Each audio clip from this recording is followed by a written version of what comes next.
Hello, welcome to the Paranormal Peep Show with myself, Neil Geddes-Ward, and fellow presenter Andrew Chaplin. Hi Andy, how are you?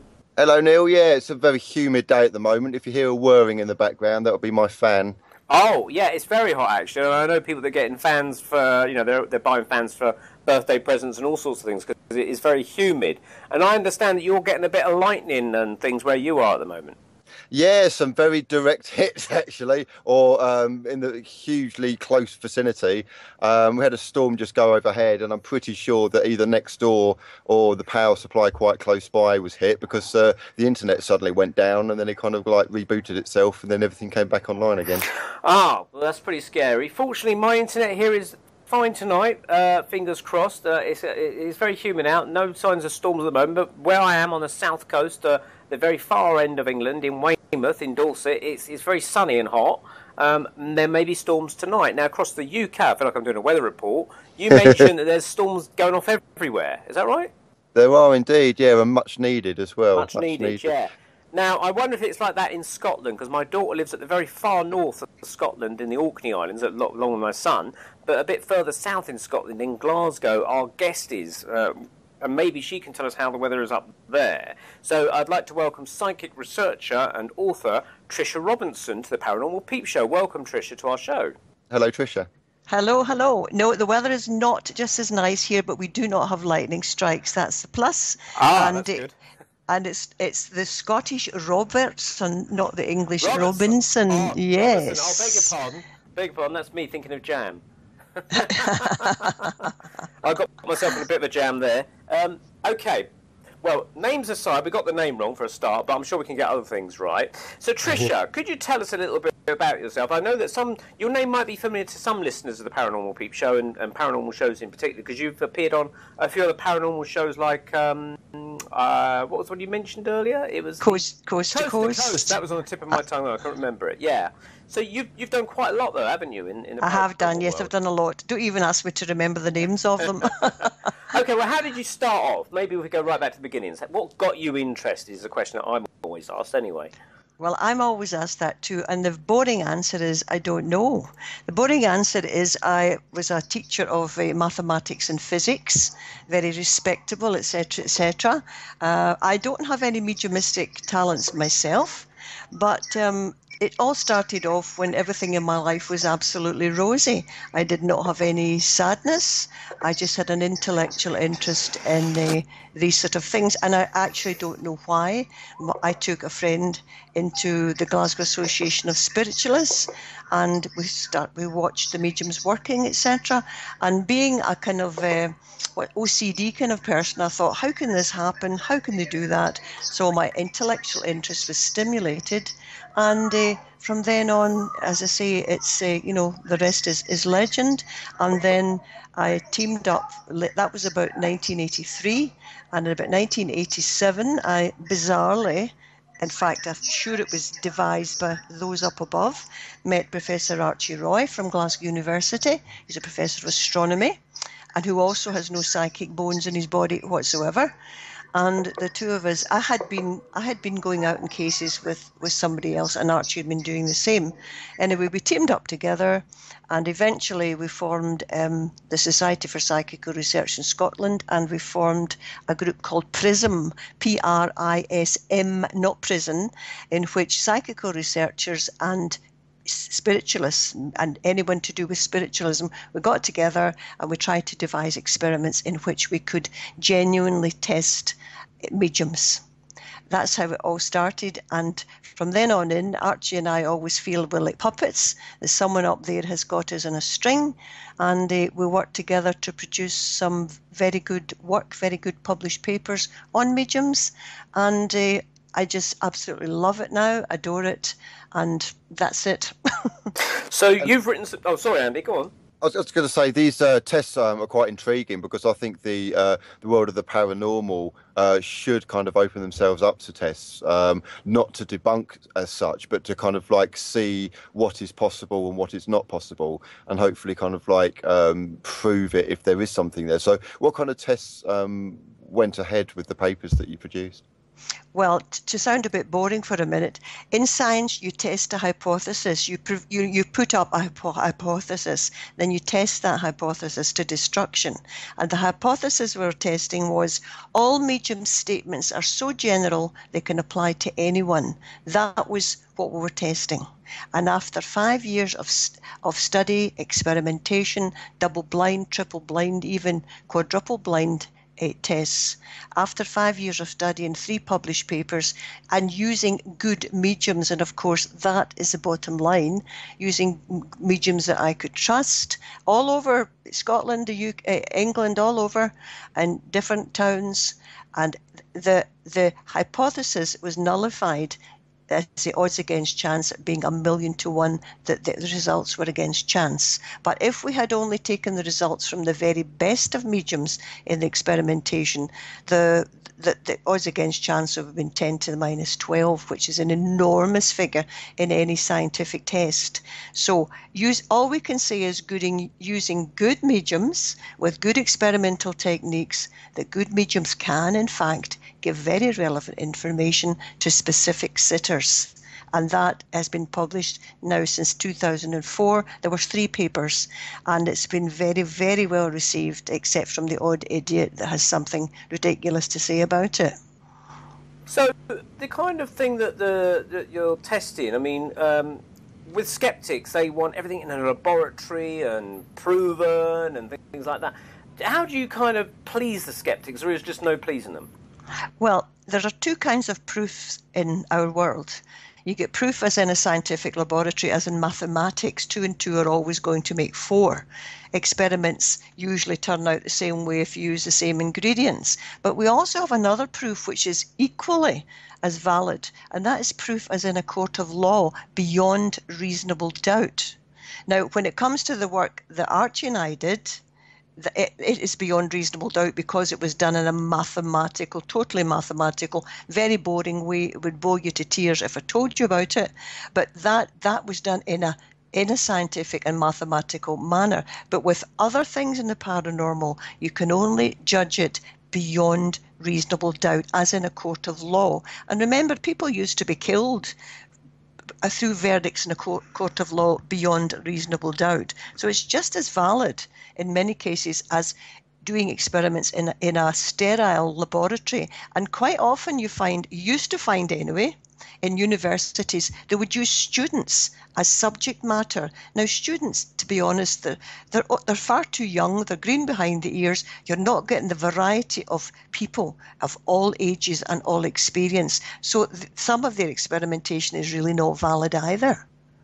So, because presumably with students, as you said, they're very young and they're not likely to experience perhaps bereavement as someone maybe a few years into their life that's experienced quite a few deaths and maybe a little bit more experience in maybe seeking out mediums, perhaps things like that. Exactly. You do always find, and I believe, Andy, you're a medium, you do find the people who get the best readings are people who have actually lost someone extremely close to them, and there's an emotional content. Now, I give lots of lectures all over the place, and I was saying to Professor John Poynton, who is the president at the moment of the Society for Psychical Research in London, after all of these years of studying these things, going out in cases, all the rest of it, every single bit of it requires emotion and intelligence and motivation for all paranormal phenomena to happen. And that is actually true. If there's no emotion, then it's quite devoid sometimes of a truth and of any real meaning to people. And that's why students really are not a good option, as you say. Yeah, I'd totally agree with that. Certainly, the person that I lost was my dad back in 2002, and that was probably at the height of my mediumship, actually. Yeah. Whatever this, I mean, if anyone tries to tell you they know how it works, they don't. You might think you know how it works, but you don't. I've not yet to find a medium that can say, oh, it works this way, that way, the other way. It doesn't. It just appears to be. The buzzword in psychical research at the moment is consciousness. And all of this has to do with consciousness. And bizarrely, no one in the world, I mean, I work with neurologists and scientists that do things to do with the brain, and not one of them can tell you what consciousness is, nor indeed where it lies. I found that I can't remember who it was, but there was an interesting quote about what consciousness is that I think is probably the closest I've come across, which is it's awareness of being aware. You are aware of your own awareness, which is probably... I've heard that, but Yeah. heard that, but I really don't think that's adequate either, because in the likes of, we're very limited as human beings. I mean, we know, for example, dogs can hear things that we can't hear. We know, I was watching a program about salmon traveling like 5,000 miles to get to the place where they were spawned. I mean, what is that about? I mean, it's obviously not consciousness. It must be something else. There's so much that we actually don't know. That's the problem. And especially in mediumship, mediums will tell you they are altering their consciousness to sort of tune in to some other level that none of the rest of us can't hear or see. I think the closest in terms of how I kind of envisage it, in terms of psychic ability and everything, it's almost like there's a universal, if you like, a universal Google or universal internet.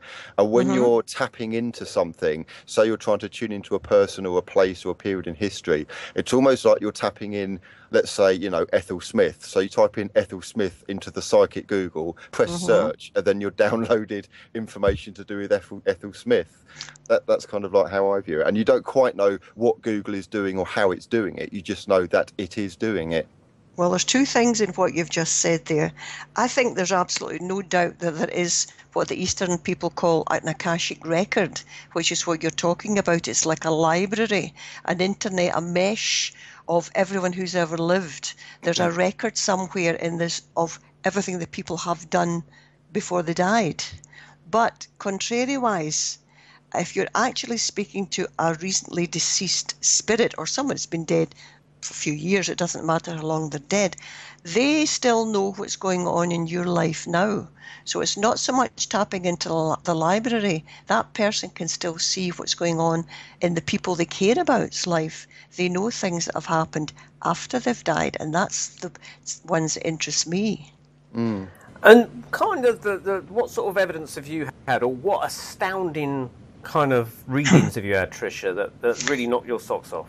Well, the one that really, I've been doing this, as you know, for a very long time, and I'm quite happy now. To say right now, I have no religious beliefs as such. I don't belong to any religion. I'd like to think that all religions are the same, and we're all going in the one place. So religion does not come into it at all, and I've done a lot of cases, etc., and people know me and they come ask me very odd questions.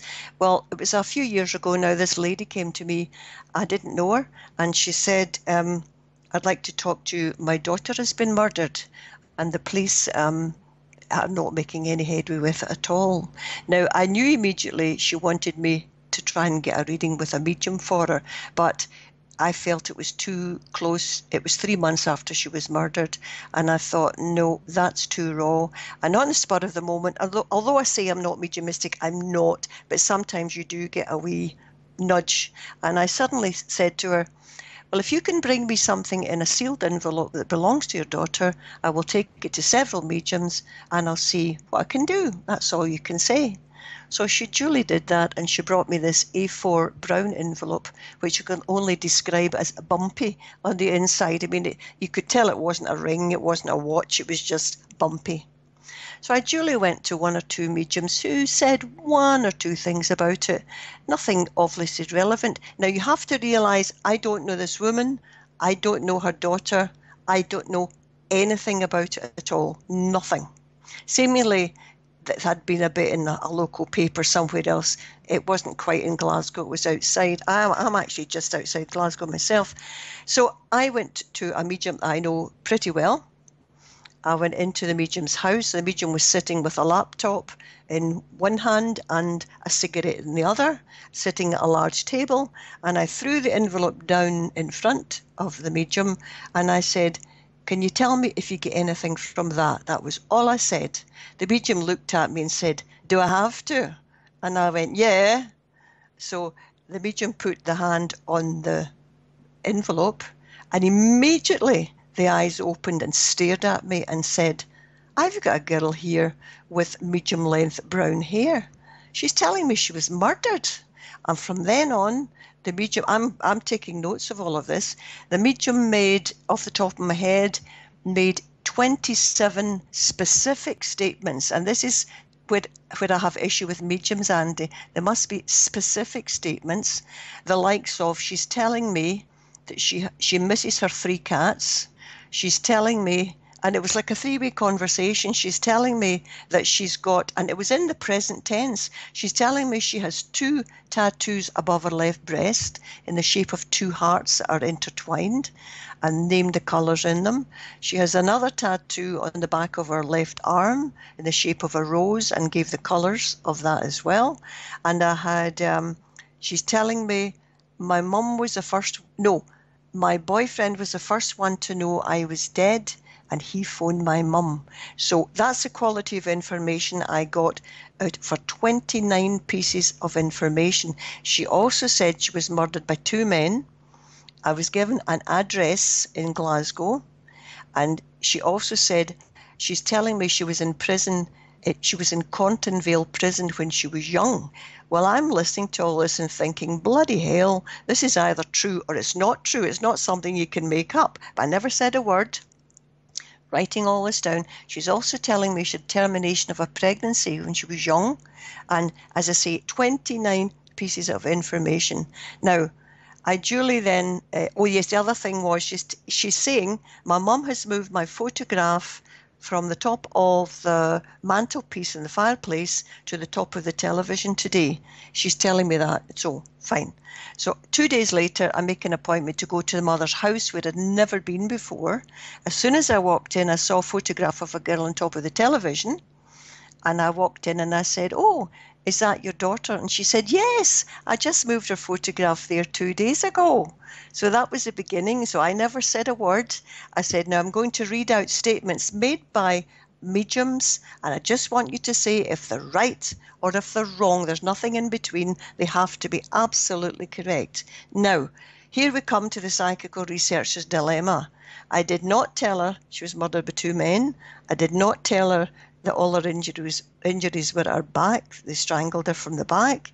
I did not give the address in Glasgow, and I did not mention the fact that the girl had said she had a termination of a pregnancy, because I thought, this is too raw, this is too real, I really don't want to say this. Okay, some people say I chickened out, I should have, but I didn't. But apart from that, as I told you earlier, you have to use every piece of information you're given.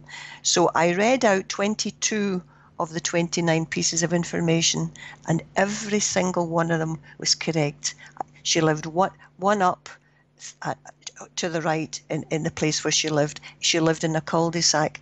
All information, there was no other information, specific, and that blew my socks off, because I didn't know any of the information, the medium didn't know any of the information, and the girl was speaking to us in the present tense, and I thought, wow. Amazing. So could you go to the police for that kind of information afterwards? Well, funnily enough, the mother was working hand in glove with a woman, whoever it was, a detective inspector, and she got on really well with her. Just at that very time, that woman was sent to another job, and it was a new inspector she had. And I did say to the mum, if you're speaking to the police, just tell them I'm very happy to speak to them. And I never heard another thing about it. And some of you may know, if you've tried to go to the police for something, they look at you as if you're absolutely crazy. So I didn't push it. And the answer to that was I would have gone, but it just wasn't right at the time. And of course, the other problem is that if your information does turn out to be correct, that lines you up as being a suspect. Exactly. That's happened before, as you know. Oh, crikey. Oh, my goodness. So that blew my socks off. Wow, that's amazing. Now, of course, skeptics would say, oh, well, that's all anecdotal evidence. It's not done in a laboratory, etc., etc. But then again, these things are not always going to happen in a laboratory, are they? Of course not. No, of course not. Sterile environment. No. Psychical research is a living, I always say, I'm a psychical researcher. I study things that happen to real people in the real world. And some of the things are pleasant, some things are maybe not so pleasant, and some things are just absolute mind-blowing. I mean, I'm doing a talk at a conference this Saturday, actually, and it's away from the usual for me, actually. I'm usually on about facts and figures and life after death from different angles, because life after death can not only be studied through mediumship, of course. There's many other ways of looking at it, other pieces of types of information, like earthbound spirits, like near-death experiences and so on and so forth, precognition, retrocognition, all of that. But the title of my talk on Saturday is Stranger Than Fiction, and it's absolutely true. This line of work is indeed stranger than fiction. It really is. And where is that conference for people that may be interested to find out more? It's in Falkirk in Scotland, in Falkirk Town Hall, and it's this Saturday, the 8th of July, and it starts at 10 o'clock in the morning, and I am the first speaker. I'm going to be up very early that day, but it will be. It's actually a paranormal and UFO conference. Not something I'm particularly interested in, but I was asked to go along, and the people there will obviously listen with open mind. And with that in mind, I've kept it not so much psychical research as much as more sort of practical, with lots of photographs of things, so that the people will at least be entertained when I go. Excellent. That's the one run by Malcolm Robinson, is it? Malcolm Robinson yes. is the English person, and Alison Dunlop is the Scottish one. They run it together. I thought Malcolm was Scottish, though. Malcolm is originally Scottish, but he lives in Hastings. That's right, yeah. I met Malcolm at a UFO conference, ironically. Yeah. And I did an interview with Alison maybe 3-4 months ago now. Oh, good. Yeah, kind of know him a little bit. That's great. And hello if you're both listening. That's very interesting. So, yeah, me and Andy, we obviously go to these UFO things quite a lot, don't we, Andy? And we've always kind of wondered if there's a kind of connection that could be made between the UFOs and the afterlife. And I mean, you say you're not interested in it, but has any kind of alien or UFO information come through any mediums, maybe life after death people or anything like that? Not to my knowledge, but we come back to this word, the buzzword is consciousness. Maybe these things all exist in a different consciousness. I mean, real scientists are really becoming interested in this on a quantum level.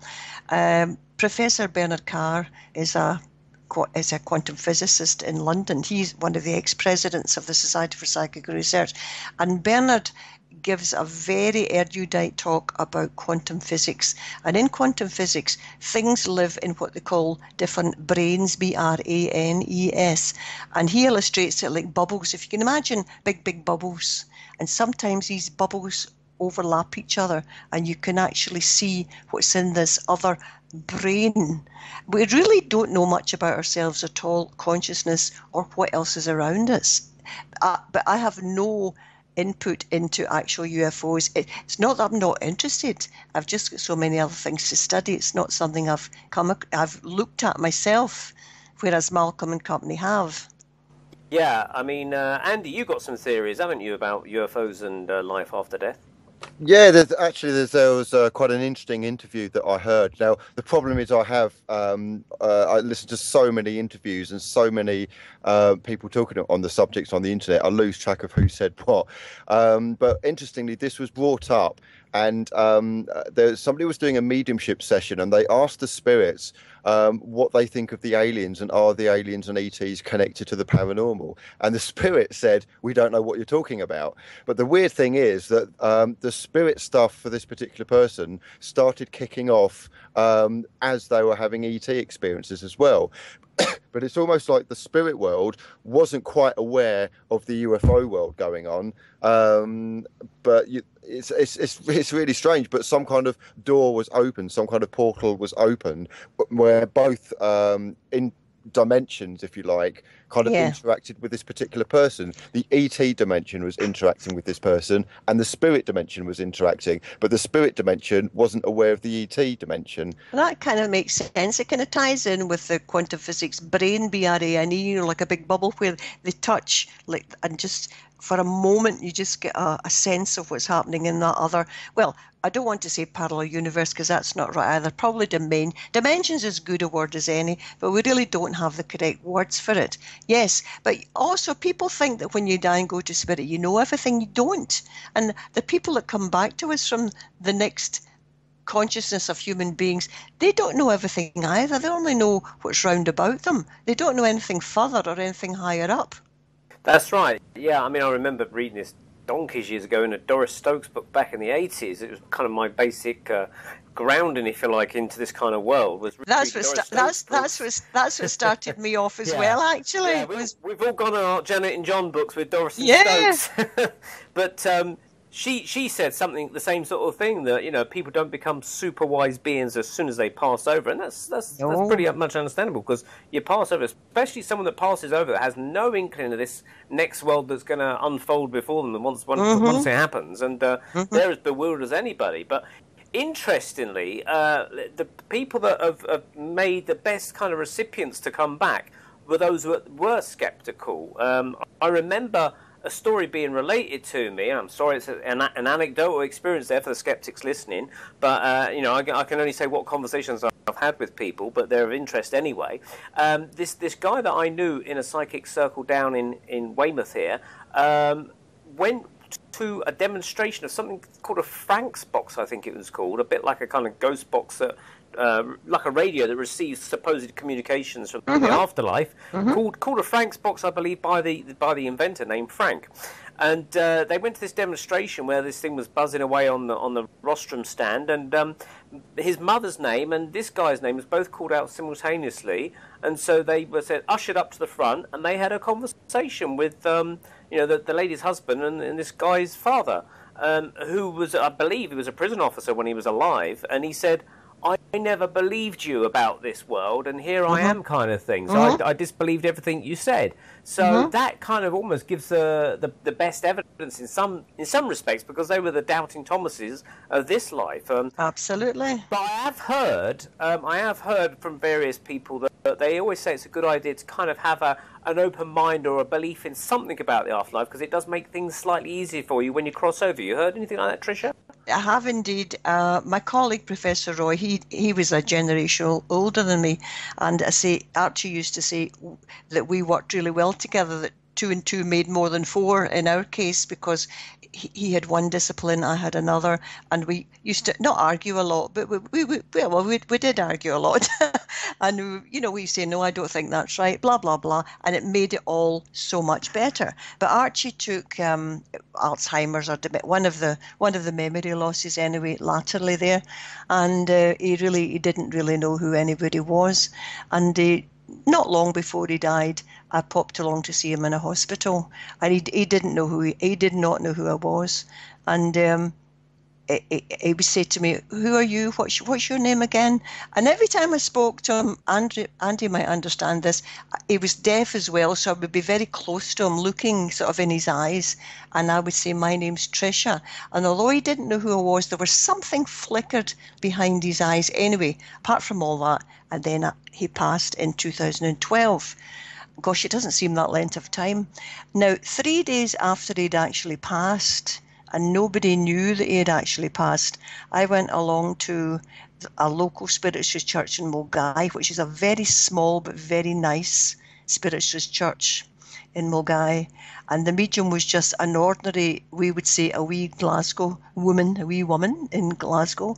And now she knows me, but she was no way, and she lives in a poorer part of Glasgow, and there's no way in a million years she would have known Archie Roy had died on a Friday, and it was a Thursday at tea time actually, and I went to the church on a Sunday morning, and she didn't come to me. First of all, And it's clever, Andy, how they get in. She gave the first person a message, and then she said, I've got two ladies here called Jean, and they're related. Well, my mother was Jean and my granny was Jean, but I didn't take it. I don't jump in for a message. No one else in the room could take it. So I sort of poked my head out and said, I can take that, Carol. And she said, oh, hello, Tricia, I didn't see you there. And I said, yes, that's my mother and my granny. Immediately I said that. She said, oh, this man's just jumped in here, very tall man, and she swiped her hair. Archie had a swept haircut. He's got big glasses on and he's sweeping his hair across. Very educated, well-spoken man, and he just wants to tell you he's made it. He's made it, and he's so happy that he's here. And then she gave other information now about astronomy and stars. Of course, by that time I was sitting, tears tripping me, of course, as was the rest of the audience, and it was fantastic. And then at a later date, another medium came to me, and she said, I've got a gentleman here who had Alzheimer's before he passed, but he wants to let you know that part of him really did know who you were. And he said he wants to also let you know that because he had Alzheimer's, he was more often over there than he was here.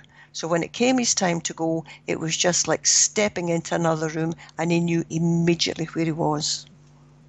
Wow. So obviously in Archie's case, because of his research over the years, he was kind of well grounded for what was to come, really. But, yes, indeed, yeah, yes. Unfortunately, there's people that are around who just don't think of it, or they're not interested. They're just so earthbound by what's going on. And, I mean, that must be a bit of a problem. I mean, is this where we get earthbound spirits, maybe? Not necessarily, but there are such things as earthbound spirits. There can be earthbound spirits by choice, or there can be earthbound spirits because they don't know they've died, or they could have been so engrossed in one particular religion. Now, it doesn't matter what the religion is, that they don't believe they'll move on and they're stuck for a while. But people like Andy and other mediums that can do rescue circles, they can do a lot to help these people to realise. It's like if you take the palm of your hand, take your hand, stick it out in front of you with your nails up the way, and the ones that die and are stuck are still looking down towards, I'll call it the earth. But if you can get them to turn the palm up and look up, and the old cliche is, go towards the light, look for the light, go towards the light. It actually works. So there's something in that.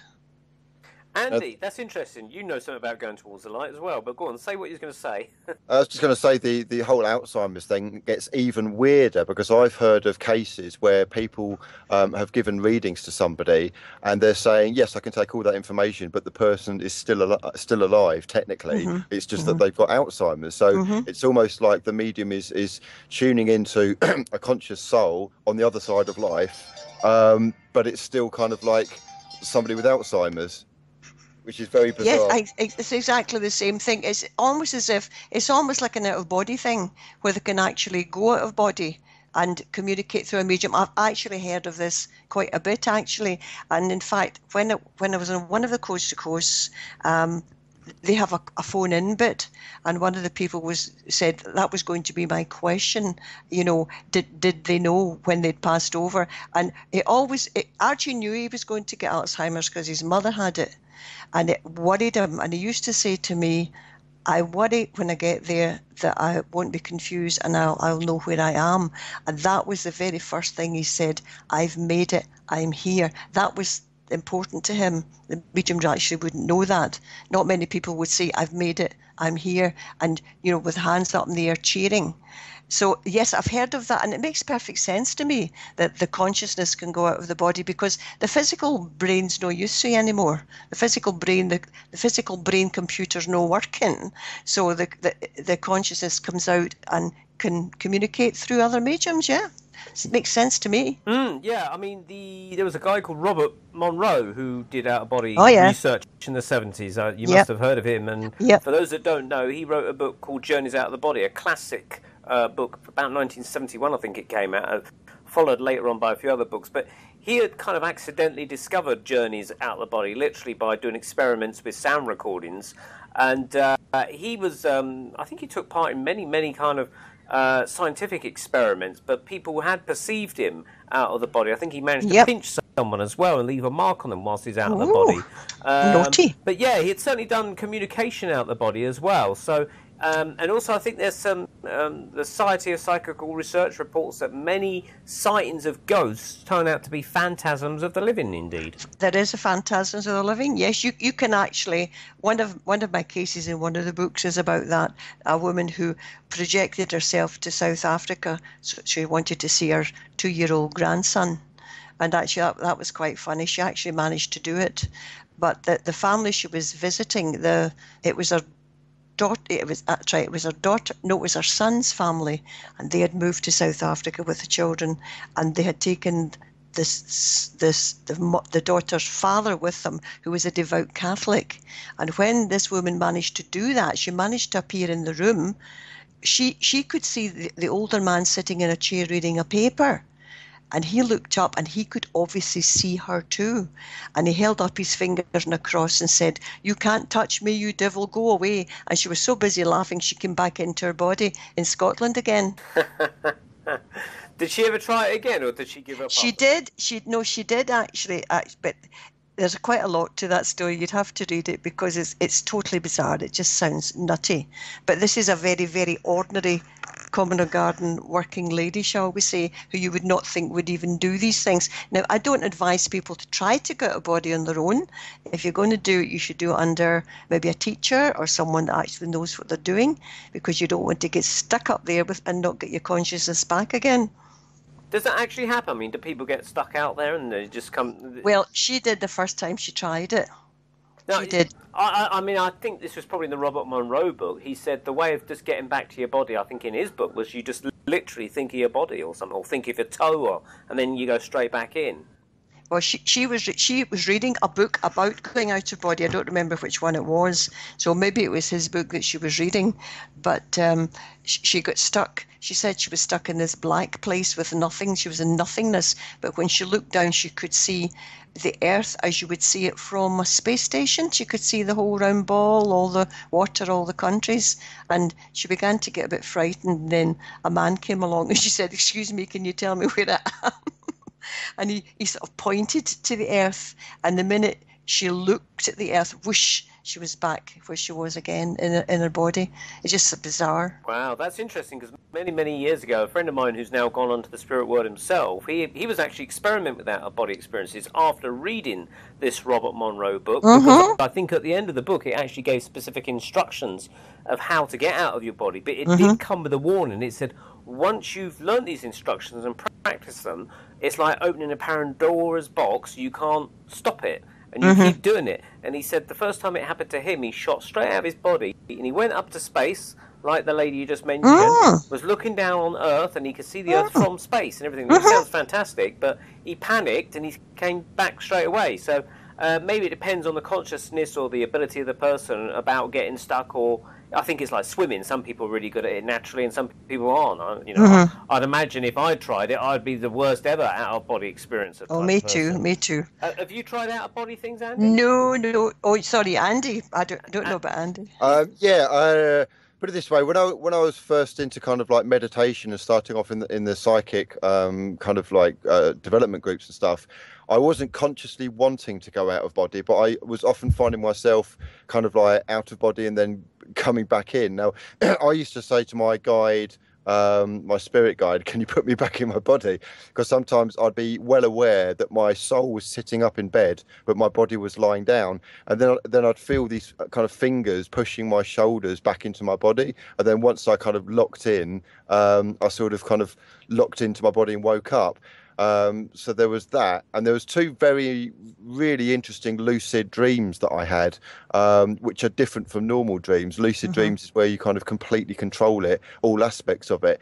Those were really positive. Those were really fun. So one of them was a beach, and what was really interesting is that all of the details were exactly how it would be at a beach, all the kind of like the waves and the sand and the kind of the dunes and everything, but I was aware it was me doing it. It was my consciousness doing it. I was creating this experience.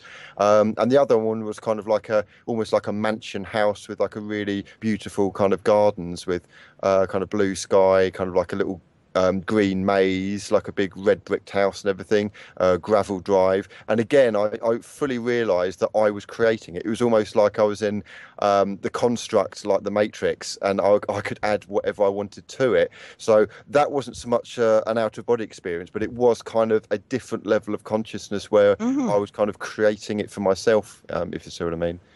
There's many people nowadays are trying to tell us that all that we live in is exactly that. It's the Matrix, and we make the world what we think it is. I'm not sure what I feel about that. I think there are too many anomalies in that. We think of all the birds and insects and all the other things that we discover all the time. But lucid dreaming certainly is an actual reality. Professor Arthur Ellison used to study that quite extensively. He was a great believer in the lucid dream. There's always something you can't do in a lucid dream. And Arthur found it was switching on a light switch. He couldn't switch on a light switch in a lucid dream. I've heard that as well. Yeah, that's very interesting. Yeah, and very also it's another tip that I remember speaking to this dream analysis guy. He said another thing that you can't do, or it's a way of checking you're in a dream if you become fairly lucid within it, is that if you read a sign on a wall or a book or something in the dream or a newspaper, you read it, you look away for a second, then you come back to read it again, and the words have changed on the newspaper or the book or something, and that's another cue for you. And another way, supposedly, of becoming aware of yourself within a dream is to form a daily habit in your normal waking life. For instance, looking at your watch every 5 minutes saying, am I dreaming, am I dreaming, am I dreaming? And it becomes a habit, and then what happens, those habits carry over into the dream self, and then when you check your watch in the dream self, that kind of thinks, hang on, I am in a dream, and then suddenly you can start operating within that new level of reality. But I have done lucid dreams only to a certain extent, but again, it's part of those things that part of you is still asleep, because there's certain things you just kind of go with the dream, but part of you is still aware that you're dreaming. It's a bit of a strange thing. You've got your feet in both camps, so to speak. It's a very bizarre situation, but I've had that. Sorry, Andy, on you go. So there's another check you can do. Are you aware of your nose? So if you're in a lucid dream or a dream, apparently you're not aware of your nose if you're in a dream. Clowns do it all the time, man. I had that sort of split brain experience, nothing to do with lucid dreams, but once again, we don't know. I'll say split consciousness actually rather than split brain, because the brain is only a physical organ that consciousness works through. When I started this off, as I told you, in 1983, very innocently and very greenly, I was curious. I thought I better have one of these private readings that people talk about. So I went from a very first private reading about 1983 in Glasgow, again, Association of Spiritualists, and it was a lovely older lady sitting there. And as soon as I walked in, she smiled at me and she said, "You've never had a reading before, have you?" And I said, "No." But I was quite innocent, so I sat down and she started to bring my father through. My dad died when I was very young, and that was okay. And then she stopped completely in the middle of it, and she looked up to the sky, Andy. It's always the left-hand side, I don't know why. She looked up to the sky, and she looked at me and smiled, and she said, "One day you'll be standing in front of thousands of people speaking about this truth." And I thought, what a load of crap, to myself when she said it. And she went on and she said, "And boy, when you speak, will they listen?" She said, "I won't be here to hear it, but I wish that I could be." And then she went back to the reading, and I forgot all about it. That was 1983. 2001, I'm standing in Glasgow City Halls giving a talk before Gordon Smith went on to do mediumship. In the middle of my talk, I'm speaking away to the thousands of people in the room. I'm still making sense. I'm still making a good talk. Part of my brain, and I want to say the left side, suddenly said to myself, "Oh my God, that woman was right in 1983.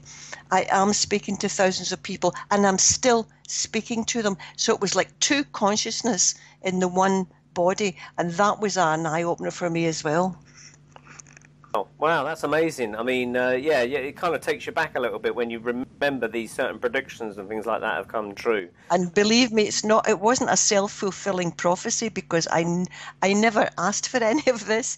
It's just things are put, you'll know yourself, things are put in your wake. The reincarnation cases of it, they came to me, all the mediumship cases, the murders, all the rest of it were all presented in front of me so that I had to investigate them. It wasn't something I sought to happen. But Andy will probably know this better than most of us. If the ones up there have a job for you to do, by God, they'll make sure you do it. They'll use you to the best advantage they can to reach the most number of people. Would you agree with that, Andy? Kicking and screaming, yeah. Kicking and screaming, that's the one. I have to say, Gordon Smith is one of my favourite mediums. He's very lovely. humble, very down to earth, very grounded man. And interestingly, he came to do a book signing close to me in Broxbourne. Interestingly, I asked him about the kind of like the psychic Google kind of concept, and whether he thinks that mediums are tuning in into kind of like an information source or kind of like a soul source. And he kind of alluded to the fact that a bit of both, like in one sense there is like an information field, whether you call it Akashic records or whatever, where you can tap into that, and maybe this is what we would call playback ghosts, or kind of ghosts that's what I would call psychic, Andy. That's what I would call psychics are tuning into that. And then you've got the other side where you've got the actual soul connection, like the spirit conscious connection, where they're more aware of, as you say, things going on in your life. So it's a very interesting world. There are connections here, but there's different parts to it, isn't there?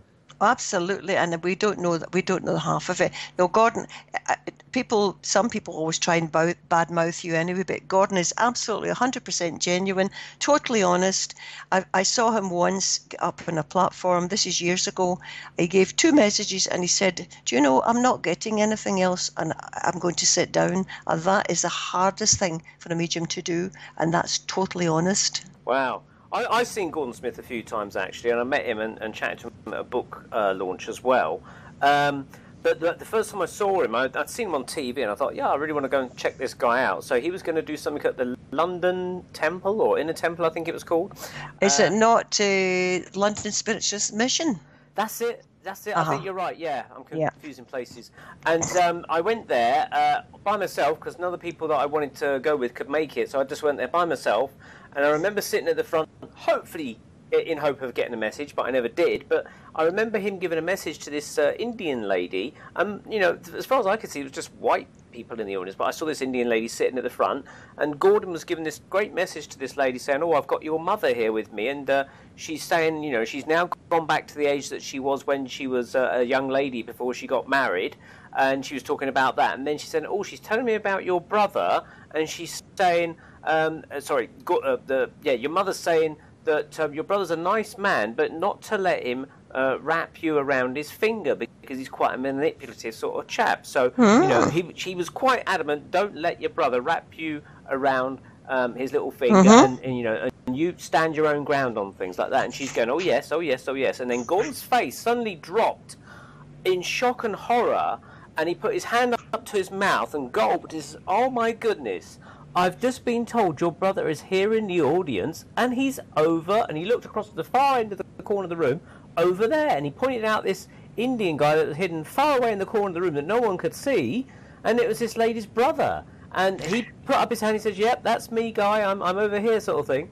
And so obviously they'd come together, but decided to sit far apart, and not to be associated with each other. So Gordon had picked this guy out of the audience through this deceased mother, which I thought was an absolutely amazing piece of evidence. Now, tell me something, Neil. That day you were there, was there not someone that gave a short talk before Gordon came on? Possibly. I can't remember now. It was maybe about 12, 13 years ago. I can't remember. Do you know who that person was? Me? Oh, maybe it was you. Right, okay. Because I remember that message. It only from the message. Oh, you was there. Oh, cool. Okay. I was speaking it. In fact, the lady that introduced it was a very old lady called Roz Catanau with a very posh voice. Do you remember that? I can't remember the specifics. All I just remember is Gordon's reading. And I remembered having a chatting to someone maybe out in the waiting room, I think, before I went in. And that's all I can remember. But I remember that specific message to Gordon. Yeah. Oh, I've heard Gordon give absolutely amazing messages. In fact, I'll tell you one. I don't know how many years ago it was. It was certainly over. Can we what we'll do, if I can interrupt, we've got to take our break now for Right. commercials, but we obviously want to stay on the subject of Gordon Smith being a fascinating medium. If we'll resume again shortly after these messages, but thank you for the moment, Tricia and Andy, and we'll be back after these messages. Good evening, Agent 47. It has come to our attention through the highest intelligence sources that Irene Allen Block has published her novel, The Psychic Spy. Our sources tell us that The Psychic Spy is a riveting thriller about Eileen Evans, a beautiful young psychic who is recruited by British intelligence during the Cold War to participate in their top-secret remote viewing spy program. Eileen soon finds herself plunged deeper into the darkest heart of the intelligence community as she is ultimately trained as a spy and a psychic assassin. Nick Redfern says The Psychic Spy is filled with adventure, intrigue, and shadowy characters, and as Irene Allen Block shows, the mind is a mysterious and dangerous tool. Your mission, should you choose to accept it, is to immediately purchase a copy of The Psychic Spy by Irene Allen Block, available on Amazon, Barnes & Noble, and Glanatai.com. This tape will self-destruct in 1 second. Tonight's edition of Unknown Origins Radio is brought to you by Astral Perceptions Limited. Founded through Spirit Rescue International in 2010, Astral Perceptions has created a network of reputable psychics, mediums, healers, and remote viewers who offer their services to the public. The Astral Perceptions Network is also dedicated to helping find missing persons, Amber Alert situations, and missing pets. Please visit the Astral Perceptions website at www.astralperceptionsltd.com. That's astralperceptionsltd.com.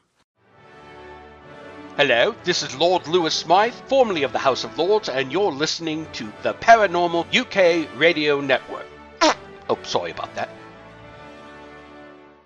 Hi, welcome back to part 2 of the Paranormal Peep Show with myself, Andy Chaplin, and Tricia Robertson.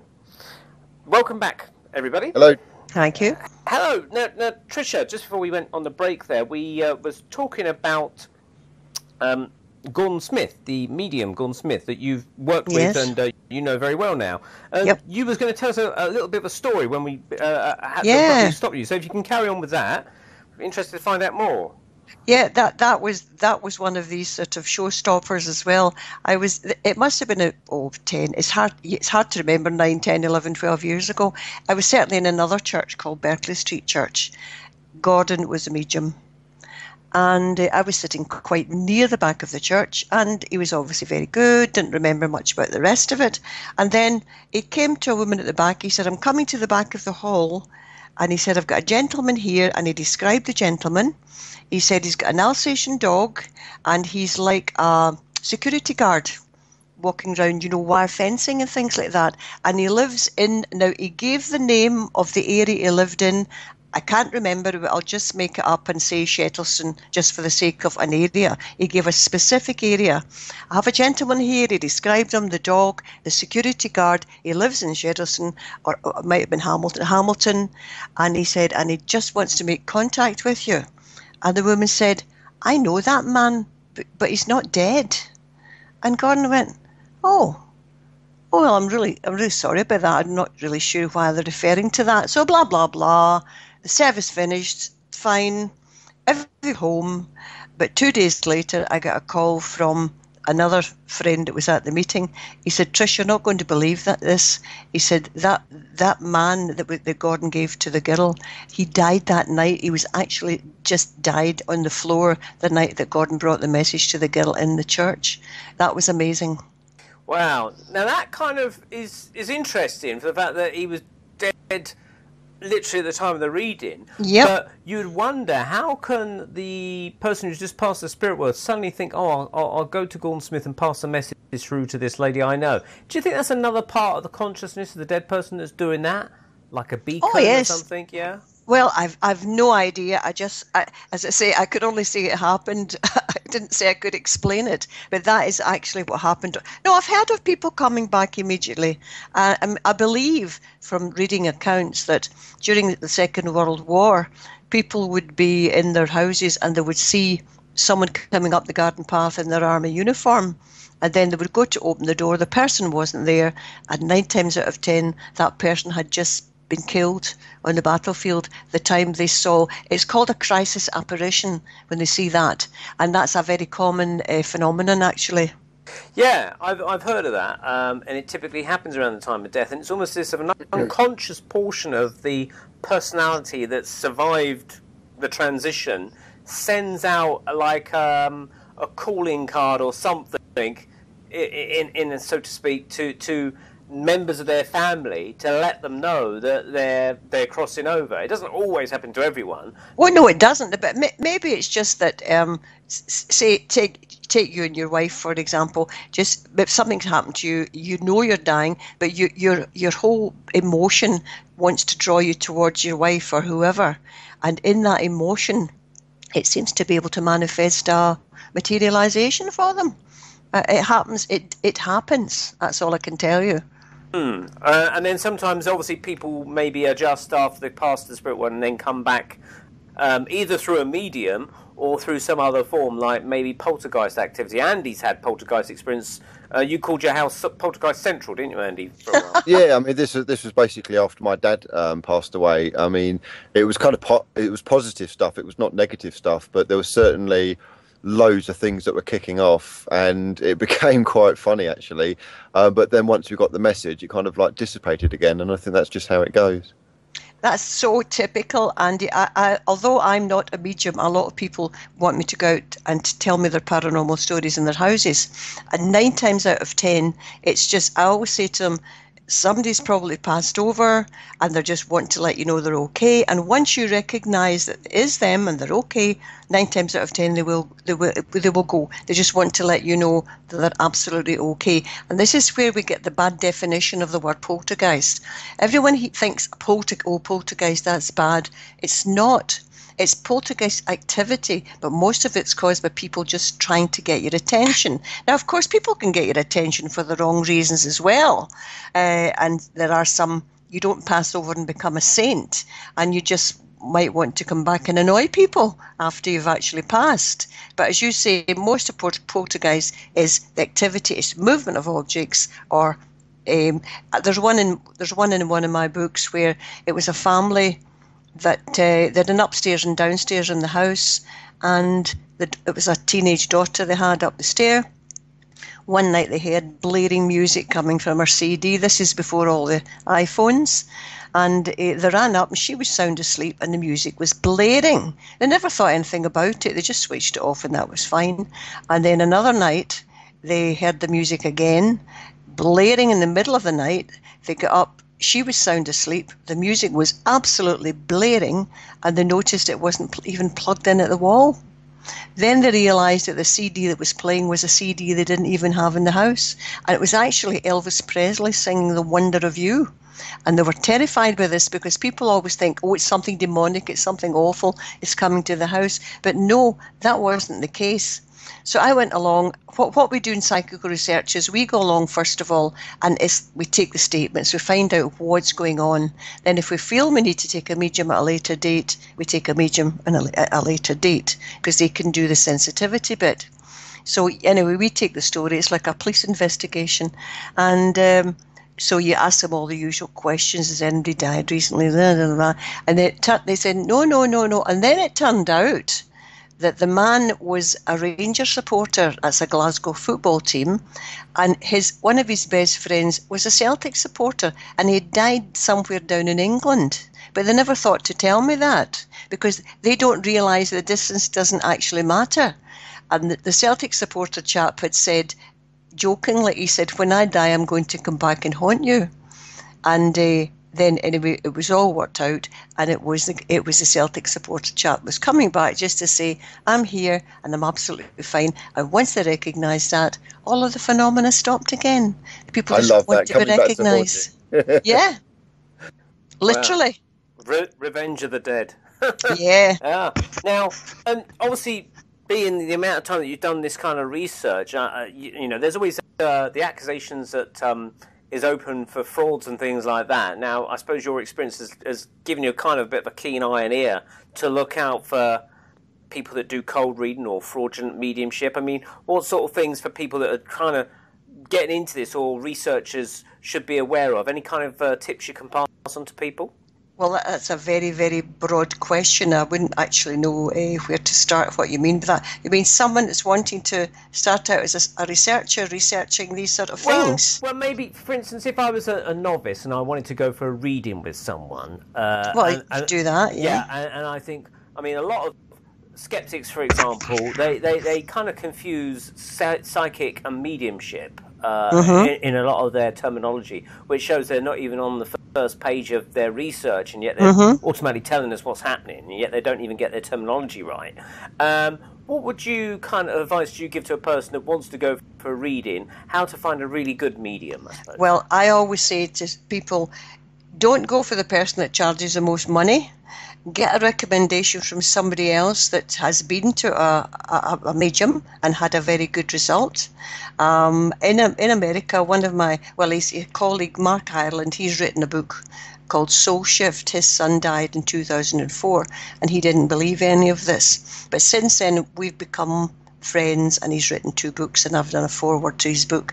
And he has now set up a sort of vetting system in America. He can attest to mediums himself, and he's made a list to his satisfaction of people he'd be quite happy to recommend in America. And it's very difficult, and I don't know, Andy, what you think about the standard of mediumship in the UK, but it's generally quite poor, I think. What do you think? I would say absolutely depends on which mediums. I have seen I said in general. I've seen mediums that are piss poor, but I've also seen some absolutely astounding ones. I tend to find the best mediums are actually the most grounded, just humble, just regular everyday people. Just, you would pass them in the street and wouldn't even think that they were mediums. They tend to be sometimes the best mediums. And the ones with the massive egos and the ones that it's all about the me on stage tend to be the ones that I don't like. Exactly. I think the exception to the rule would be Gordon Smith. But But he's on stage, but he hasn't got the ego with it. Do you know what I mean? Gordon's not a me. No, he's definitely not. No, I mean that I know there are very good mediums, but the general standard, even with the Stansted Hall so-called vetting, the general standard is, well, what's the word? It's not even medium. It's not good. I also tend to find whoever says the phrase "love and light," they're the ones that are probably the worst. Am I allowed to swear in the programme, Neil? Absolutely. We're not the BBC here. No, or Gordon Smith calls it love and shite. Yeah, that's what I call it. We always say, no, we don't want any of that love and shite here, exactly. Or, bless you, dear, bless you is another one. Are we allowed to talk about bad mediums, but we won't use their names, I wonder? Well, just literally what you said about some, not all of the showbiz type, even the American ones. I've seen some terrible demonstrations and that, and it just really, really annoys me that they get away with it. And some of these ones are making the most money, and it should not be about the money. It shouldn't. Well, yeah, I mean, I went and saw a certain well-known medium who was featured on various ghost hunting programs, should I say, a few years ago, before he was pushed aside after being, in quotes, exposed. I know who you mean. Yeah, and Andy knows who I mean. So, but yeah, I was given the opportunity to go and see him. Not that I really wanted to, but someone had got me a ticket, so I thought, okay, well, I'll go. It's an evening out with some friends and stuff. Let's go. I've been given a ticket. And it was the most embarrassing evening ever. And all terrible. of us that had gone out of this little party of people, we all thought, what are we doing here? Exactly. This person was just moving the table that they had for their drinks around the stage, mopping their brow, wasting their time, thinking, you're just wasting your time. And then he was coming out into the audience because no one could take messages. And he was literally walking up and down the aisle saying, come on, someone's got to take this message. He was absolutely desperate, and you could see the sweat on his face. Oh, my God. I just wanted to sink into a hole. It was so embarrassing. Absolutely. But he constantly puts on his posters, constantly sell out theatres, full to the brim. And yet there was less than half people there. So what kind of experiences have you had with any kind of fraudulent or mediums that were struggling, as it were? I mean, any things to watch out for? Well, I have seen a lot of mediums actually struggling, and I've actually seen mediums who are not mediums at all. They're just doing a bit of cold reading, doing a bit of general stuff that absolutely anyone can take. And of course, I said earlier in the programme, we were testing the hypothesis that all medium statements are so general they can apply to anyone. And unfortunately, there are mediums whose statements could apply to anyone. Because even doing the rigorous work that Archie and I did, we found in general that the whole of the population, all of us, we share about a third of information that any of us could actually take. So one of the things that sort of came out of the study, which wasn't what we were looking for, was if a medium can only give 1/3 of the information to a recipient that's accurate, they're wasting their time, because that is chance. You really need to be giving about 60-70% of very accurate specific statements to recipients to make it actually worthwhile. Cut out the generalities. You were unhappy last Christmas, right? Okay, who wasn't? But there's more than one way of looking at survival. And that is one of the ones that I like. One of the methods of looking it is mediumship in a different way, is drop-in communicators. There's been a lot of work done in that on the Society for Psychical Research, where they've got cases of people who've been sitting in circles, and suddenly they get a communicator coming into the circle that nobody knows. The medium doesn't know the person, the sitters don't know the person, and then the person that drops in gives enough information that you can go and check up on them, and you find that person actually existed. Now, to me, that is fantastic, because it's not coming from the minds of the medium or the sitters. That's interesting. I've read about that in various books. I think I'm trying to think. Leslie Flint, the voice medium. I think he might have had a few people like that dropping into his seances over the years. Do you get drop-in communicators in your readings, Andy, when you're out demonstrating?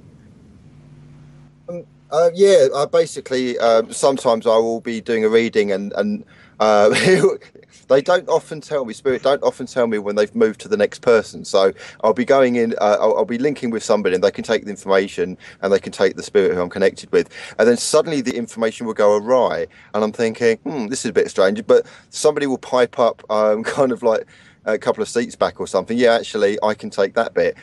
So they don't often tell me when they've moved on to someone else, which is a bit annoying, and sometimes I don't pick up on it. Whether I'm supposed to learn from that, I don't know, but I don't know if you found that as well, Tricia. Well, I think that's slightly different in the sense that the recipient knew the person that you're bringing through. That's just a case, in your case, of a pushy spirit, somebody pushing somebody aside. Yeah. Because whatever this is, this communication, there is a definite spiritual tug of war. The people with the strongest personalities definitely get through quicker than the people who are very shy, because the other ones just push them aside to get in, I've noticed, yeah. But that's different. What I'm saying is much, much more rigorous. You've got a circle of 8-10 people, and a medium, somebody comes through that nobody knows, not even the people sitting there, and it's only in subsequent checking they've given so much information they can go and find out that person existed. In fact, Dr. Alan Gold has a whole booklet on it called The Drop-In Communicator, and it's fabulous because he went to immense lengths to check up on a lot of these people. I've got a couple of accounts of them in some of my books, and you literally couldn't make it up. It's so specific as to addresses, where they lived, what they did, everything like that. And to me, that's fabulous proof.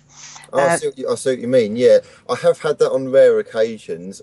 It makes me look like a complete lemon, I have to say, because everyone would just look at me with blank faces and kind of like say no. And then sometimes I get a call or an email like a couple of weeks later or a month later where that information has checked out for somebody. So yeah, I have had that happen occasionally. Well, that's good. That's actually, although you look like a lemon, that's actually the best proof for you. Yeah, not at the time though. No, you feel like an idiot. Yeah. And I mentioned Leslie Flint, who was a voice medium. Yeah, I know about Leslie Flint. Yeah. So have you been in any kind of physical demonstrations at all?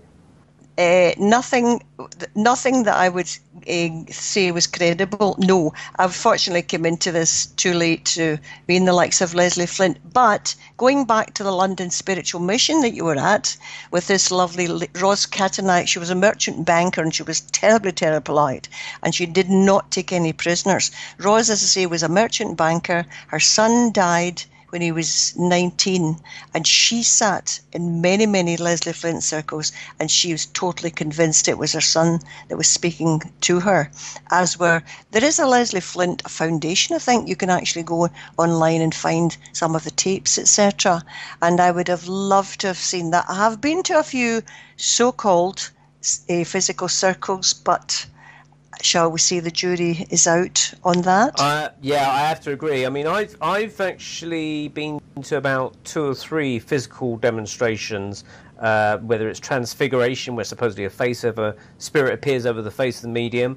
I'd have to give that zilch points. Mm-hmm. And then I went to a guy that was doing demonstration in a trance cabinet, coming out with all sorts of voices that were absolutely ridiculous. It was one of them. He was supposedly be who's the guy that sang "It's a Wonderful World"? I'm trying to think of the Louis Armstrong. Louis Armstrong, that's it. They were playing tapes in the background, and you could hear Louis Armstrong on this tape, "It's a Wonderful World," singing. And this guy was singing along with him, supposedly Louis Armstrong in trance or something, the spirit of Louis Armstrong coming through, but he couldn't even sing in time to the tune. And then later on, this same medium again was bringing through supposedly other voices, and he brought through a very camp voice, claiming to be none other, now this is exactly how he said it, Quentin Crispin. Oh, yeah. And we thought, Quentin Crispin? And everyone looked at each other in the room thinking, does he mean Quentin Crisp? Yeah, Quentin Crisp. So we thought, how can he be bringing through Quentin Crisp if he can't even get his name right? You know, it's so appallingly embarrassing. And you can always tell a really, really good reading or a good demonstration, I feel, is that everyone, after the demonstration, if it's a really good medium, crowds around the medium like he's a god and just want to shake his hand or talk to him. But at the end of this, everyone just went their separate ways, put their coats on and just walked out. You know, it was just nothing like that at all. Well, this is where the skeptic win, really, because there's so much shite about there, to be honest with you, that they concentrate on the crap, whereas we're concentrating on the nuggets of gold that are out there. Yeah, I mean, the biggest problem I have with the skeptics is they'll tell us what they're doing, and I say, well, okay, can you tell me the last time you went to a demonstration of mediumship? And 9 times out of 10, they say, well, I haven't been. So I say, well, how can you tell me what's happening if you've never actually been to anything? At least get off your arse and go and bloody have a look at it. Yeah, but not even going to a demonstration of mediumship will always do the trick. I mean, it might only make it worse. But if they're really interested, I mean, some of them stand up there and they pontificate from a platform of ignorance. They don't know the amount of evidence that's there. That's what my books are all about. Evidence, evidence, evidence. And I back it up with references, and they have to show what's wrong with what I've written, what's wrong with the references, and offer a suitable alternative explanation. That's right. And the thing is, I mean, I remember having a conversation with someone many years ago that I worked with, and I said, well, do you believe in life after death? And he goes, no. I said, well, why is that then? He says, well, there's not enough evidence out there. And I said, well, have you actually researched into it? And he goes, no. And I said, well, don't tell this is one of my pet hates with skeptics, right? It's like they're very quick to judge and say, oh, you know, almost like it's a default. Oh no, of course he doesn't exist. You know, as if everyone knows that. And then you ask them, okay, so how much actual research have you done? None. What have you read about it? Have you read any papers? Yeah. It's just so pompous. It's just so... Well, it is. Do you know what I think? It's pompous, it's ignorant, and it's also fear. I think they're quite comfortable in their little world where these things don't exist. Yes, yeah. I mean, they have a default position where no spiritual dimension exists, or spirit world, or afterlife. Everything is... you know, the answers do not point to there.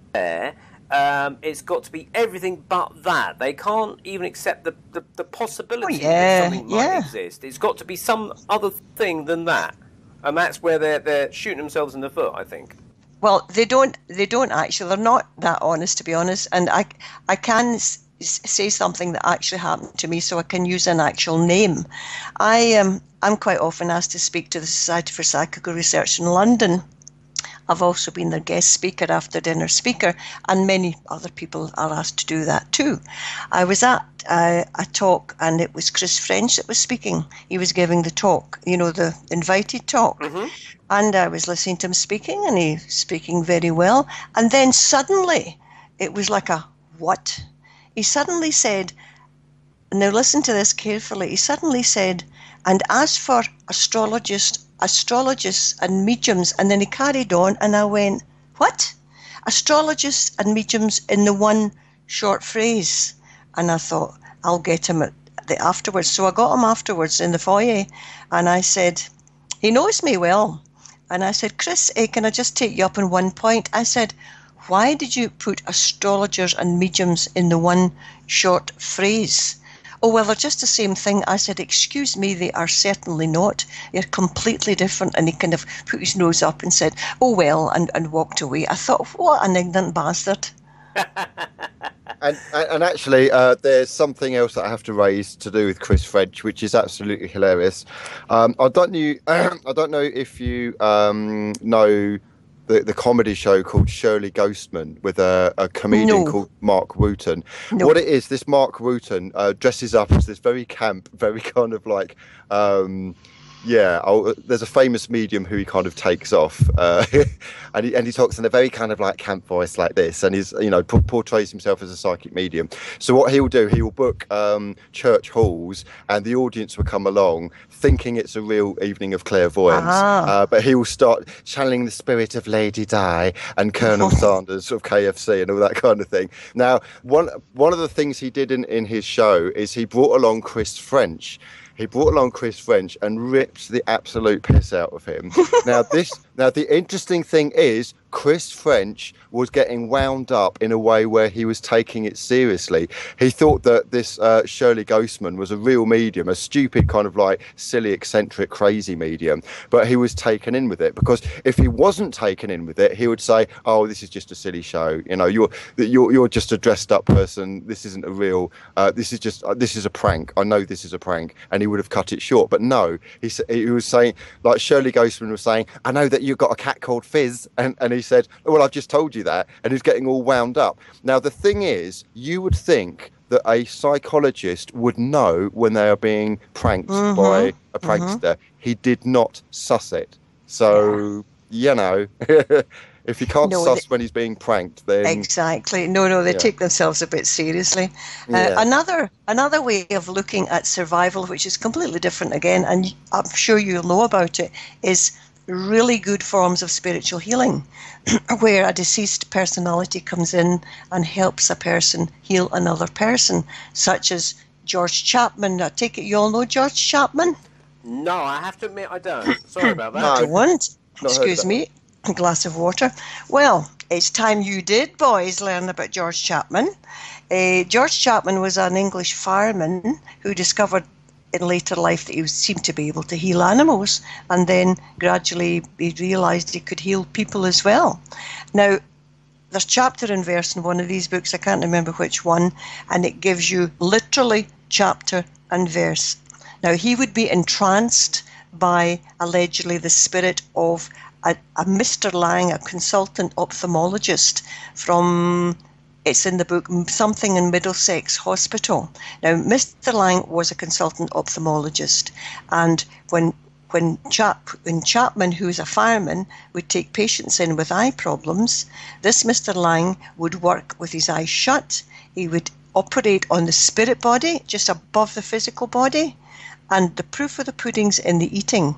And there are so many accounts of that in the work that's been tested by Chapman and Lang. Now, one particular person was a journalist, J. Bernard Hutton. He was a journalist who didn't believe any of this crap, and he was going blind. So his wife took him along to see George Chapman. Now, she hauled him along kicking and screaming because he didn't want to go. And he nearly pissed himself laughing when he walked in, because he was met by an entranced old-looking man with a white coat on who greeted him with his eyes shut and told him to lie on the couch, on the bench, whatever it was. Now, Chapman thought, what a waste of time, this is a load of rubbish. And then he started to work on him above his body, but he suddenly began to feel like needles and things behind his eye. And then he wasn't laughing so much. And there's a whole explanation of the whole thing. And the outcome of it was that he got his eyesight back. He was going blind, by the way. The prognosis was blind very soon. He got his eyesight back to a fairly good level, not 20/20, and he's still alive and well, and he can work with glasses on. And he didn't believe it himself, so he asked Chapman if he could look at his records, and he said, sure, look at the records. And he went through the records, contacted people, and got the same story from many people how well they had been cured by Dr. Lang through Chapman the fireman. Now, George Chapman died, unfortunately, I think it was in 2010, but he's got thousands and thousands of cases whereby people absolutely swear, and it's not in the mind, it's a physical thing that happens. And of course there are so many good healers. There are also some charlatans, but the George Chapman and Lang one to me is the pièce de résistance. Now, in terms of like the medical community, I mean, I love it when things like this happen, because what did the kind of mainstream doctors, the no nonsense kind of this is a load of rubbish nonsense, make of that? Well, I can't speak for that, but I had the temerity to run a small healing experiment on my own over 5 years, where I examined 2 alleged spiritual healers that got healing in the form of psychic surgery. I did 2 of them over 5 years, and I conducted some of the research in my own house, where I would advertise for patients to come, and everything was documented, their name, their condition, blah blah blah. Some of them would bring their x-rays, asked for as much medical history as possible. And one of the lads that came to me, I actually knew him, he's quite young, and he had genetic glaucoma. You know what glaucoma is in your eyes? Where you actually eventually go blind if it's genetic. Now, I believe in more recent years, like in the last 5 years, I've made progress with that. But at this time, it was about, I'll tell you exactly, actually, it was 7 years ago. And this lad came to me with genetic glaucoma, and the healer did his eyes, and he said he could feel something. He could feel like, once again, feeling like needles, almost like acupuncture behind your eyes. And then he went away, and he was due a checkup at the hospital. Now, I'm not going to get the figures right because I'm not medical, so no one phone in and say my figures are wrong. But every time he goes for checkups for glaucoma, and say one eye was like 14 and one eye was 16. Now, the higher it is, the worse it is, whatever this thing is in glaucoma. And he'd been like that for years. It was getting worse, 14, 16. He went back a few weeks after the healing he got in my house, and his figures were like 12 and 14 instead of 14 and 16, which is a huge improvement.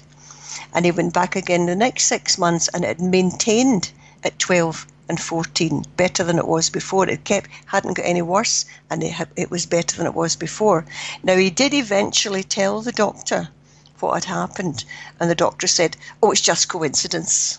And that's what you get, coincidence. Yeah, of course. Yeah. I mean, what the fact that they've done their research is they always have a fallback position, don't they? Yeah. It's like if even they cry for evidence, give us evidence. You show them evidence, and then they have to retreat to the next trench. Oh well, it's just coincidence. You know, it's. Do you ever feel like screaming, Tricia? All the time. But you know what? People say to me, what do you say to skeptics? And I usually say nothing, because the definition of a skeptic is someone who is not sure and will be persuaded by evidence. I call them the super skeptics. They don't want to know. They do not think this is possible, and there's nothing you can show them or tell them that will change their mind. And I don't care if that's their problem.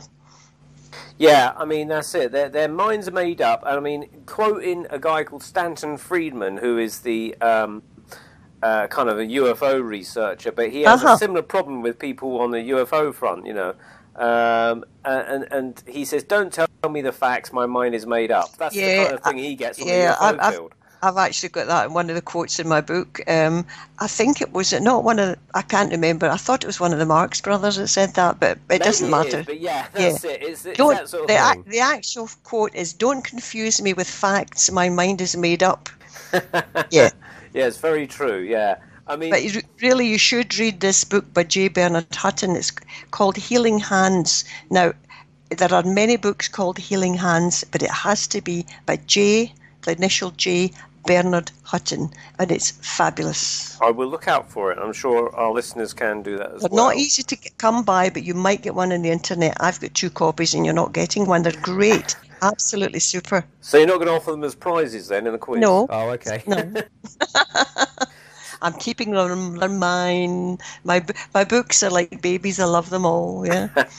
Once again, I started with the Doris Stokes, Just Voices in My Ear. It piqued my.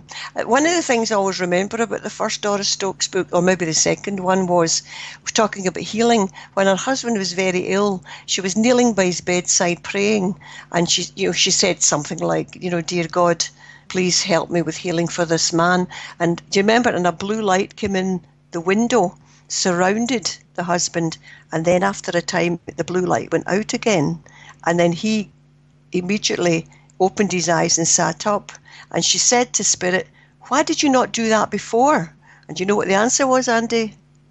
Go on then, what was the answer? Because you didn't ask. Actually, that's an interesting point, and it's like quite a valid point with the whole mediumship and working with guides, angels. It's the free will thing. You have to ask for these things to kind of come into your life, and also that the serious point with this is some people who do Ouija boards. Don't start me on Ouija boards. But they get into trouble because they've given permission for all and sundry to come in. And that's when they can get into trouble. Whereas if you kind of give permission only for positive and those of light to come in, that's when there's more positive experiences. That's what I found anyway. Interesting about Ouija boards. Go on, Tricia. I want to hear your opinion of Ouija boards, because I actually partook in one about a month ago, and I'll tell you more about it in a second. In my books, and this is purely on the self-defense side, just to be on the safe side, because most people that do Ouija boards do it when they're pissed, they've had a drink. Oh, let's get a Ouija board, and I just say, do not play with a Ouija board. Now, the rider to that is if you're an experienced medium and you know what you're doing, and a lot of the old really good mediums way back, they used Ouija boards, but they always started with a hymn and a prayer and asking for the highest and the best. But most people now, you know that Waddington's brought out a Ouija board as a toy? Yeah, I've heard this. A lot of, in the 60s or 50s or something. I think it was later than that. Oh, no, it was later than that, I'm sure. I thought it was about the 1950s, and it was brought out bizarrely as a toy for kids to play with. That's right. I know. I mean, no, that's the bane of my life. You've touched a nerve. I quite often get cases that you go out to, and as I say, I go in, you always go in pairs, well, like the Mormons, take somebody with you, for self-preservation, but I ask all the questions. And Archie used to come as well. And of course, what's one of the questions you ask, have you been taking drugs, all that sort of stuff? Has there anyone taking medication? Anyone died? Have you been playing with a Ouija board? And the ones that have been, and I always say to them, You've brought it on yourself, you've invited something in, you've left that, I call it the schism, you've left it open. And if they come in that way, it's the hardest thing to get rid of, because as Andy said, you have invited that person in, you've given the permission, and they don't want to go. Now, interestingly, we were invited, my partner and I, to a very short notice, I might add. It wasn't something where we had been on a waiting list for months. Apparently this couple here in Weymouth, a couple of mediums, I understand, have like a 2-year waiting list, but they go around to people's houses with a table, it's basically a Ouija board. It's stuck on letters on a table, and they screw the legs into this table and set up a table with a stuck on letters and a yes and a no at either end, and they got a little glass.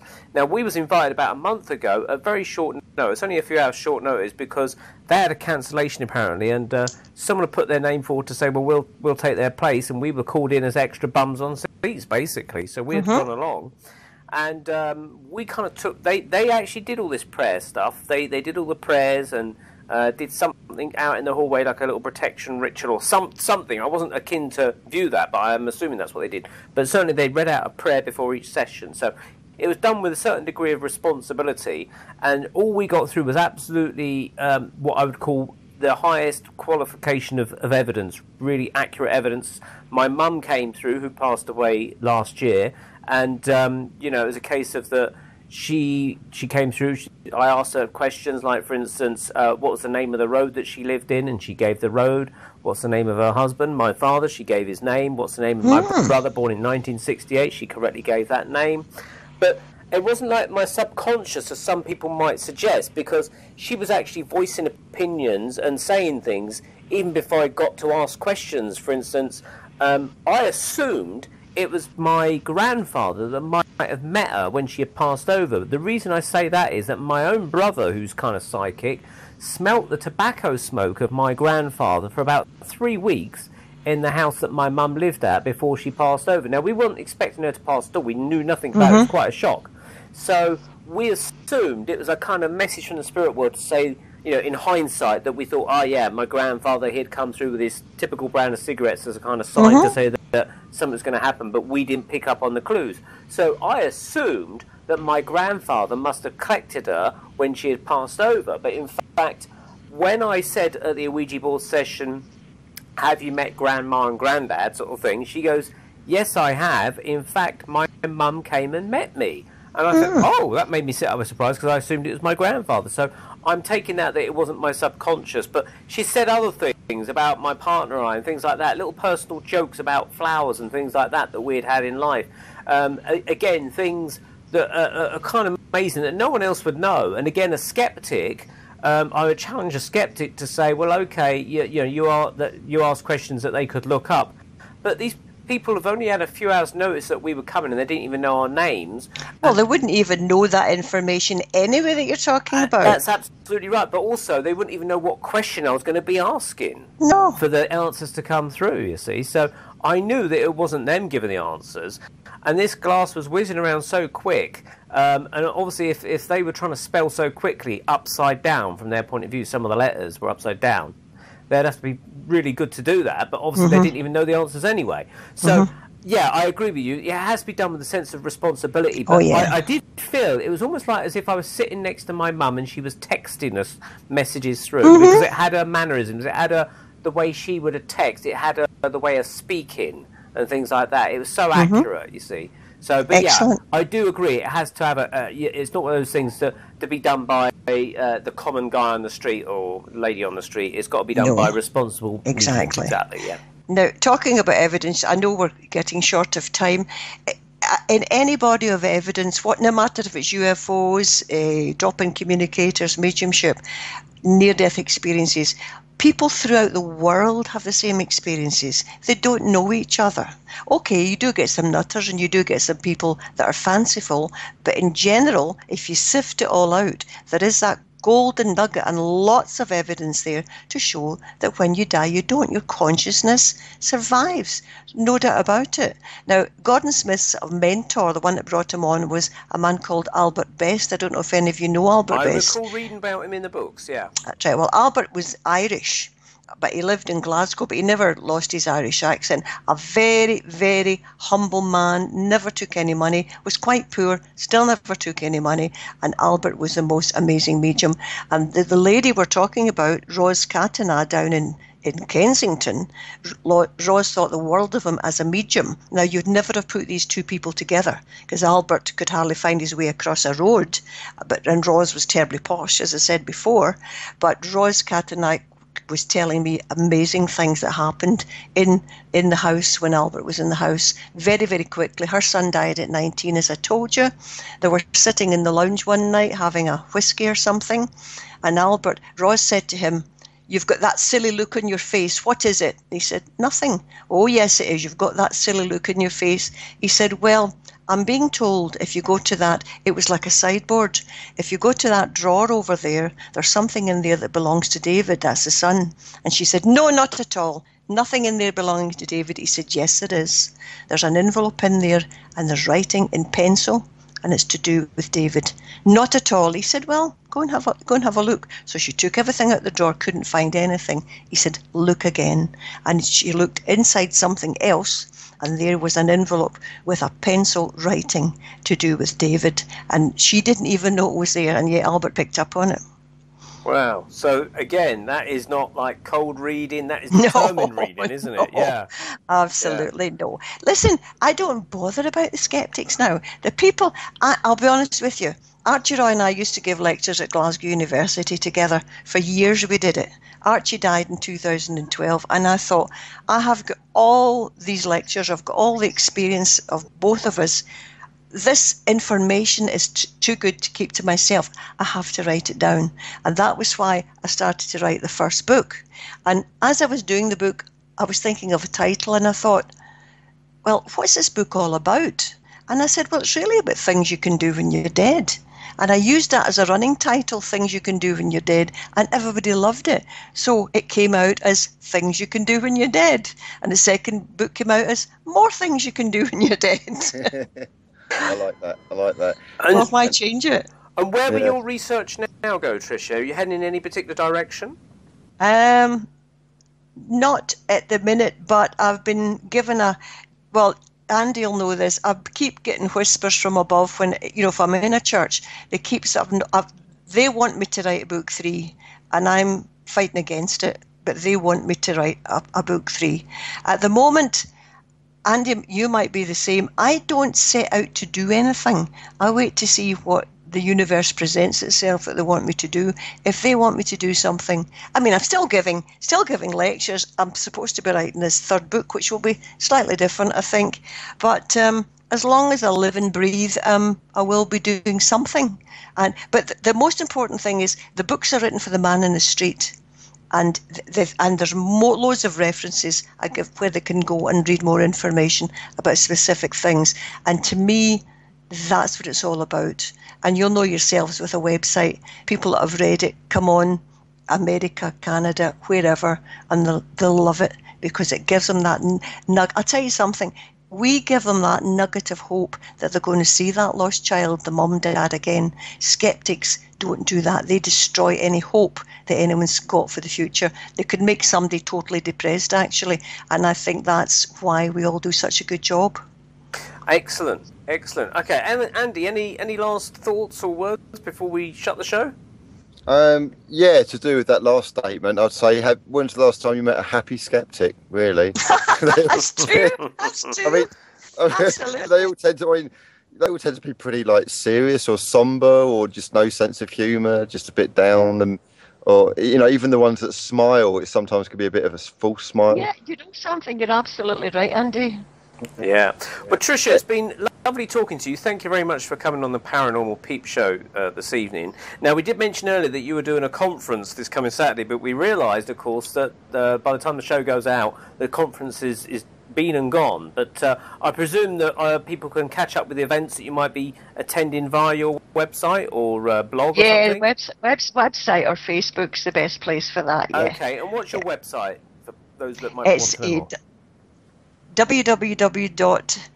It's Tricia, spelled Tricia, no dots. It's www.TriciaRobertson, ROBERTSON.weebly, WEEBLY.com, and you'll get a lot of information there. And what's your Facebook account? You got it? Tricia Robertson. Just Tricia Robertson, and then they'll most people will find you through Facebook. Is that right? The Tricia, spelt with it, not the SH, TRIC. Yeah, they'll get me on Facebook as well. Yeah. But the website's the best place because there's a contact board. A lot of people contact me. Well, I'm saying they maybe want advice, they maybe want to tell me something, they maybe want to say, "Thank you, that was great. You've really saved my life," that kind of thing, with the information that's there. And that is what we're all about, and I love it, bringing people that message of hope. And it's not a false hope, it's based on evidence. Excellent. All right. Well, thank you very, very much indeed, Tricia Robertson. I shall be correct Thank on you. that. You will indeed. For taking part in tonight's Paranormal Peep show, and you can look out for her information on her website that she's given, and her book, Things to Do When You're Dead, and also the sequel, More Things to Do When You're Dead, and possibly things you can do when you're dead. Can do when you're dead. I should look forward to reading those, and hopefully there'll be a third one out at some point in the near future. Thank you very much indeed. Thank you. Thank you, Tricia. Bye, guys. And it's good night from us. Good night, Andy. Goodbye. Okay, and good night, Tricia. Bye-bye now.